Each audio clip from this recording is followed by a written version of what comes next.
Mapapaiyak ka talaga at malulungkot sa sitwasyon ng public teacher na ito na naging guest or contestant sa It's Showtime.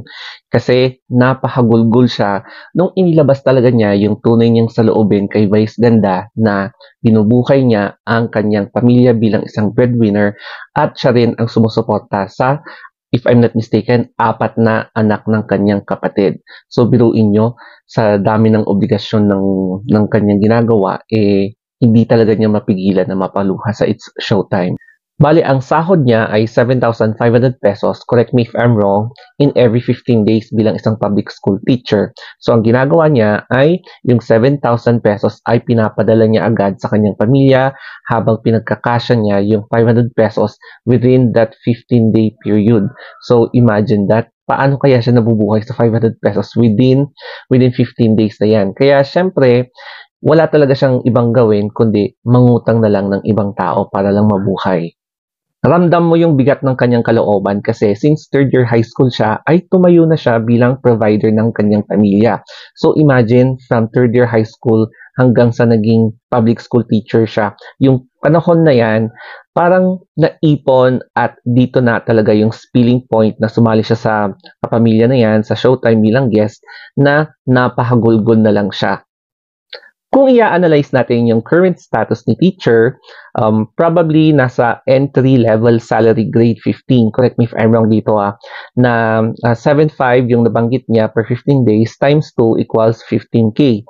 And then, yung age niya. So, medyo mabata-bata ng konti si teacher. So, parang kakagraduate niya lang a few years back and kakatake niya ng board. Pero maswerte siya kasi na-employ siya sa isang public school.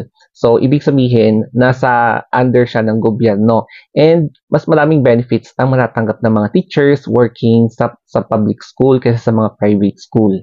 Tapos nakita ko tong picture na to and parang naalala ko na may napanood ako na dumaan na ganito sa FYP ko na video na hinanakit ng isang breadwinner wherein ramdam mo talaga yung bigat ng kanilang loob, na wala silang pwede mapagsabihan, na hindi alam ng kanilang pamilya yung kanilang pinagdadaanan. So, yung isa sa mga naisipan nila ay i-videohan nila yung sarili nilang umiiyak and then i-upload sa social media para makarelate yung iba and for awareness din para sa mga pamilya na hindi rin biro ang maging isang breadwinner.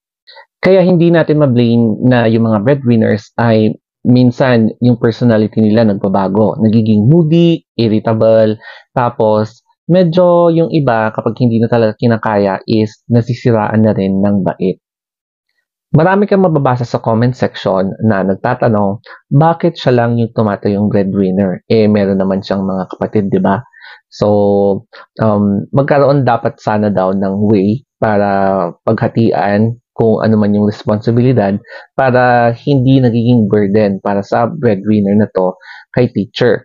Pero for me kasi, hindi ko kasi alam yung background, hindi ko sila personal kilala, hindi rin nila ako personal na kilala. So, who am I to judge then? But, yes, ang hirap talaga maging breadwinner, lalo na kapag ikaw lang talaga yung inaasahan.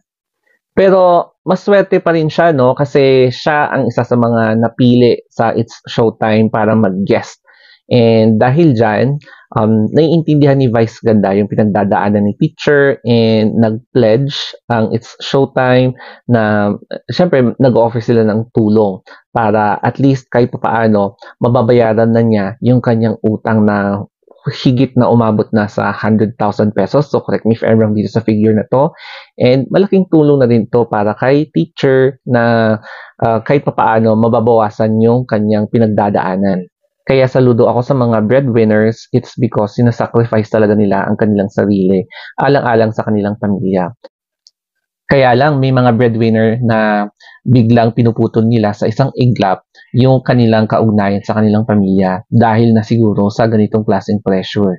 Kaya sana wag nating i-blame lahat sa breadwinner, it's because dapat din natin silang iniintindi kung ano yung kalagayan nila.